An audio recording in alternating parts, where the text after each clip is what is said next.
By the title, you can tell I'm doing the 10 things I wish I knew before I had my baby, or I wish somebody would have told me or sit down and talk to me about, like, this is how it is, this is what it's gonna be, you know?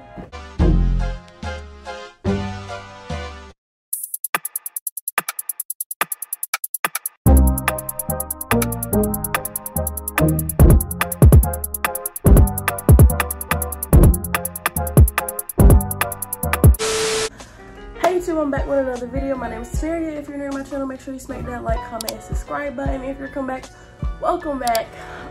In today's video, y'all can obviously see I look a mess. I wouldn't say a mess, like I just look a mess. I just feel so bad today. Like, I literally woke up, not gonna lie, we was drinking yesterday for my cousin's 24th birthday.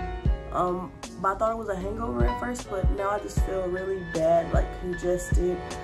I had a migraine, which can come from drinking because it happened before. My period started, lashes fell off, like I just feel like doo-doo today. But y'all know I'm still posting every day to 100K, so I'm going to get this video out for y'all. And this is a highly requested video, and it's a sitting down video, so it's like I don't have to do too much for this video. Of course, y'all know I do a lot of stuff on my channel, but originally on this channel, it was for people that been subscribed. Y'all know the day ones. I was doing mommy and like mommy videos, you know. I don't want to stray far away from mommy videos. That's why I still include my daughter. But this is my channel, you know. I show everything I want to show on this channel. Just everything, pretty much. I do everything I want to do. I can't even barely hear myself talking right now, so I don't know how my voice sounds. I lost my voice yesterday. You know. Anyways, so this is the real all me. I mean, I always have my natural face, but I always usually nowadays have lashes. Like, and today y'all just gonna get the no lashes scenario. For all my new mommies out there, I'm a pretty young mommy. I'm a pretty fresh mommy. Well, I have a toddler now. She's about to be 2, November 13th. And it's been a journey, but a lot of learning you're gonna do is gonna be along the way. Before I had Mila, y'all, I used to sleep so much. I loved sleep. I used to sleep 24/7 if I could. I was in college, play basketball, come home, eat, sleep, and repeat. So I was like, I can't have a kid. Ain't no way I'm gonna be able to have a kid and not be able to get sleep, because people always said, you're not gonna be able to get sleep, which is true. You know, first 3 months I had her, I was breastfeeding and pumping, and I had to feed her every 3 hours, so I did not really sleep, you know.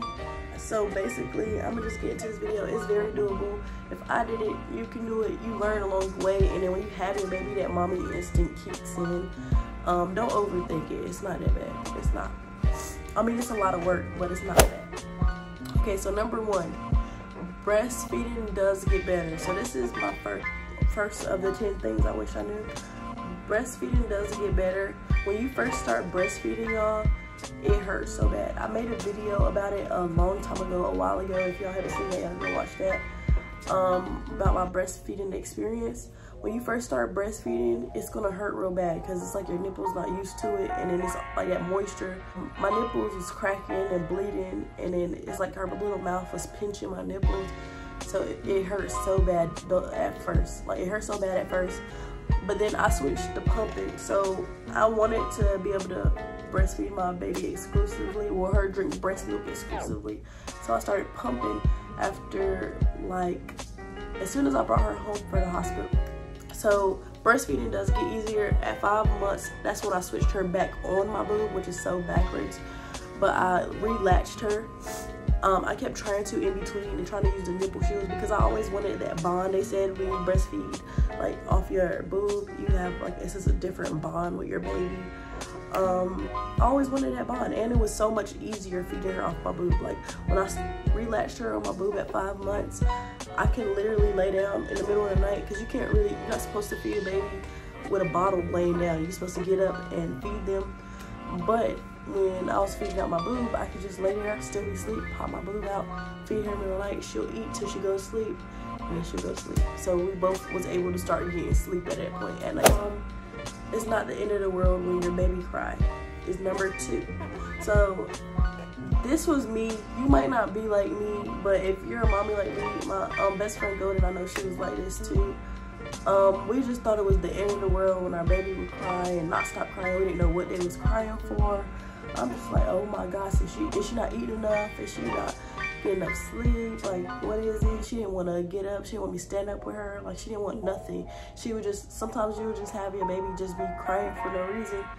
And the doctor said you're supposed to just like put your baby in a safe position on their back, you know, outline the bed or whatever, and walk out the room. Give yourself a little breather, a little break, especially in the beginning stages when you barely get sleep, you barely, you know, eating and taking care of yourself like you're supposed to. You still healing from giving birth, or give the baby to the daddy, you know. Y'all know me and my baby daddy had broke up, so like sometimes I wasn't able to do that, so that's why I said like put it in your baby in a safe position before you like walk away. But yeah, you give the baby to your other and just step away, take a break, let the baby cry. The baby's not gonna die from crying. You never heard of a baby dying from crying. Yeah, just like get yourself together and then come back and, you know, try again, feed them, try to put them to sleep, or get them walk around, whatever, you know. It's not the end of the world. Y'all, I was stressing myself out, y'all. I was just calling everybody like, bro, I don't know what to do. Number 3, don't waste a lot of money on baby stuff. So literally, y'all, Mila didn't like nothing we got her. So the baby swing, didn't use at all, wasted money. She did play in the bouncer, like the one that you sit in and they got the toys around it. When she got to the right age, you can spin around and play with the toys. That was very useful because she couldn't really walk or stand up or nothing. So it kept her occupied. But everything else, she didn't like the baby swing, she didn't like a rocker, she didn't like nothing. And then she didn't like sleeping on her own. She was a co-sleeper, so the little bassinet on the side, we used it as a little storage unit. It helped to put the diapers and wipes in so it could be right there by the bed when I wake up to change her and everything. But that's about it. Diapers, wipes, you can never have too many diapers and wipes, but make sure you get different stages. You know, they got like stage 1, 2, 3. She was in 4 and 5 for the longest. I love Pampers too. I don't use no other diapers. Like Huggies, my baby got a sensitive area down there like me. So anything else, Pampers, other than Pampers wipes, the sensitive ones, and the Pampers diapers would break her out. She would get a diaper rash. So I only use Pampers, and I like that it got the little blue line, and then Pampers sensitive baby. Different diaper sizes till age 5. I kind of just went over that. We had got a whole bunch of 3s, and we had like 2 boxes that we didn't end up using. But 5s, you're pretty much gonna be in for a long time. Like, my baby's still in a 5 and she's about to be 2 years old, and then I know babies that's like 2 years old that's still in a 5, you know? So I don't think you can have too much of 5s. So I would definitely focus on getting a good amount of newborn 1s, 2s, 3s, and then 4s and 5s. Go crazy. But, you know, you definitely gonna need those newborn and 1 month ones. And your baby grows really fast. With the last one about buying too much stuff, we bought Mila a whole bunch of expensive clothes and shoes, and I knew it was gonna be a waste of money because people already told me, like, your baby's gonna grow real fast, and I didn't listen. So I'm trying to make sure I tell y'all, don't waste money on a whole bunch of expensive baby clothes. We started taking hand-me-downs from like my family and stuff because babies just go through clothes so fast.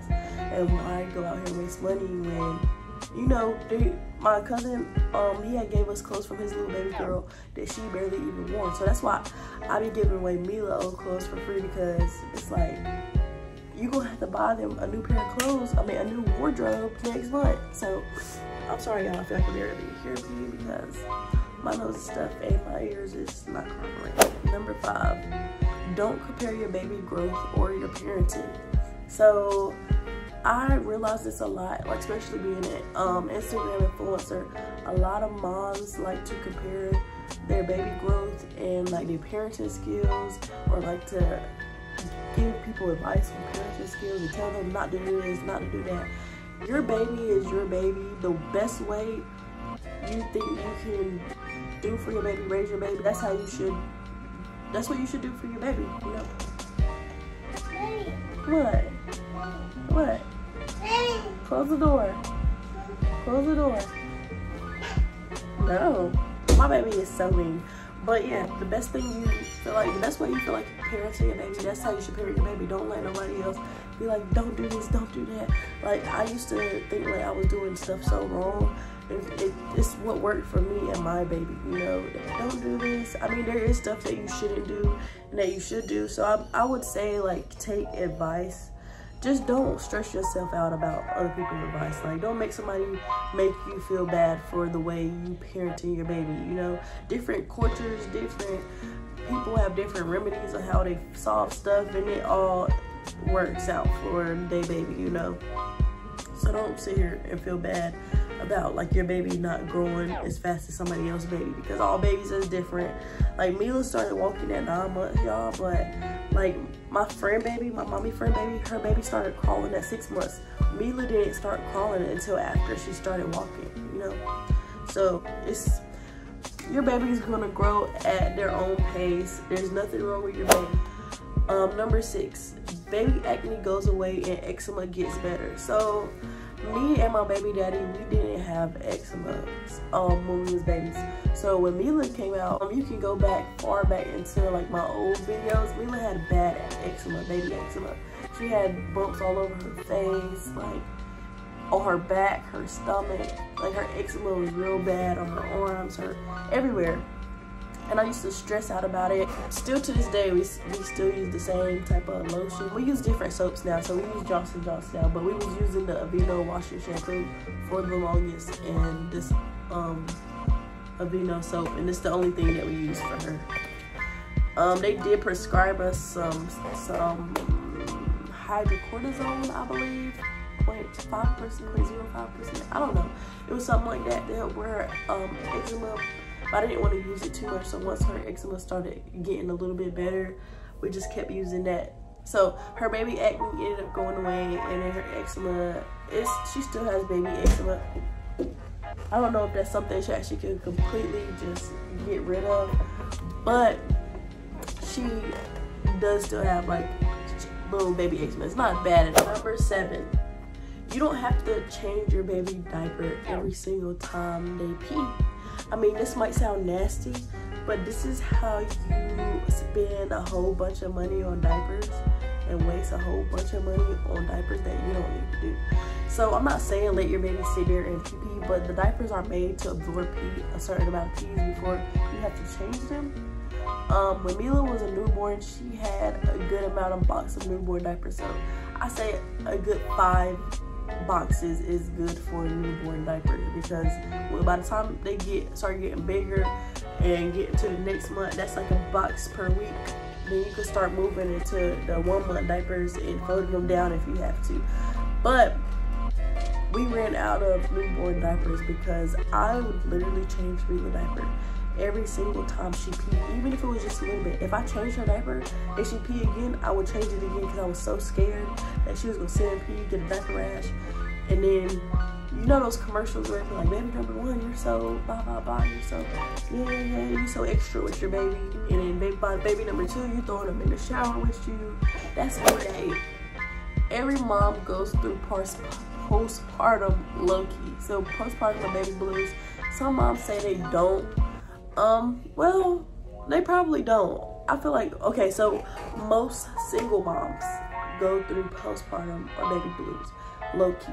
So even if you feel like you didn't, like me, I don't really feel like I did a lot, but I low-key did. Like, trying to get over my breakup and then taking care of my baby, and like sometimes I'll just feel like I'm so alone, and it was so hard, and it was like overwhelming.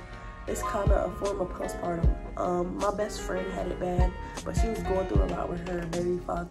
And I had baby blues when I first had Mila, because y'all know I induced my labor with the castor oil, and then I had her like 3 weeks early, and she was a big baby. Mila was still, even though I had her early, she was like 7 pounds 4 ounces. So if I would have held her, she probably would have been like 10 pounds. But they said she was healthy. Everything was good. Everything was normal. And then she had jaundice. But that's normal for babies to have jaundice. I just was so scared. Like, oh my gosh, maybe if I would have held her full term, she wouldn't have had jaundice. So I just put that on myself, and I would cry. You can ask Eric. I would sit there, I'll just look at her and cry. We had to go back to the hospital and put her in a little surfboard under the little UV light.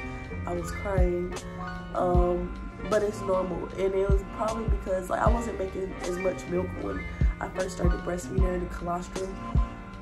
So she wasn't really eating as much as she should to help her poop and get the jaundice out, because that's how they get the jaundice out, by pooping and peeing. That's how they get the belly rubin out. So that's what they're testing, her belly rubin levels, and that's what made her jaundice, because I wasn't really making a lot of colostrum. So that's why I started pumping and seeing what she was eating, and it made her be able to poop and pee all that stuff out. Number 9. I got up here number 9, let people help you. So number 9, what I mean by let people help you, when I first had Mila, like those first couple of weeks, I was so overprotective of her. I didn't really want people holding her. I didn't want a lot of people touching her. I didn't want a lot of people watching her. Like, we tried to go Black Friday shopping when we first had her, not too long after we had her, and we left Mila with my baby dad's, her grandmother. And I was just thinking about that the whole time we was out. I was so ready to get back home. I was just so scared that something was gonna happen while I wasn't there. And it's like, you gotta breathe and let people help you, because like eventually it's gonna catch up to you. Because like when Mila got older, it got to a point where she didn't want to be away from me. So I wanted her like that, but to an extent. So like when I started trying to get out and like have mommy time, I couldn't even enjoy myself a lot, because I know she was crying with whoever she was with, because she was always with me 24/7, and I'm already I work from home, so I was already with her like mostly 24/7. So when I did start trying to have mommy time and leave her with somebody to like just be able to have time to myself, she wasn't used to that. So she got real attached to me, real clingy, and it just was bad, you know.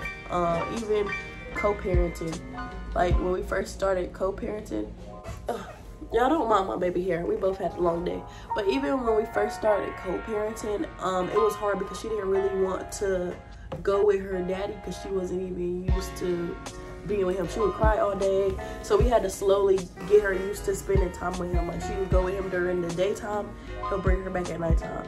And then that slowly went from, on the weekends.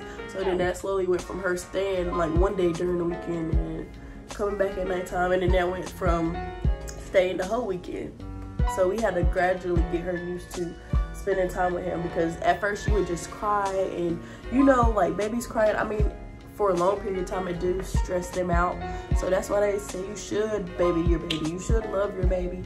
But I would say let other people help you too. Let your baby or him spend time with other people in your family. Like, let people help you, you know. And at the end of the day, it will help you too. You'll be able to take your little breaks. Take a shower, y'all. I couldn't take a full shower at first because I was just so stuck on always having her. Like, my showers used to be like, I'll get in, wash, get out. You know how you get in the shower and you enjoy your shower, listen to music, and just relax. I didn't even have one in the shower. I literally got in the shower just to clean it up. And number 10, don't stress about like breastfeeding. So this is kinda I think I kinda said this for my first one. No, I said breastfeeding does get better.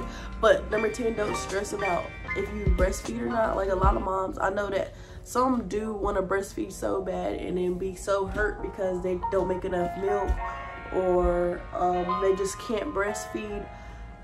Don't stress about it. So I know a lot of people that was stressing about it, but it doesn't, I mean, it matters. Well, to me, I feel like it matters.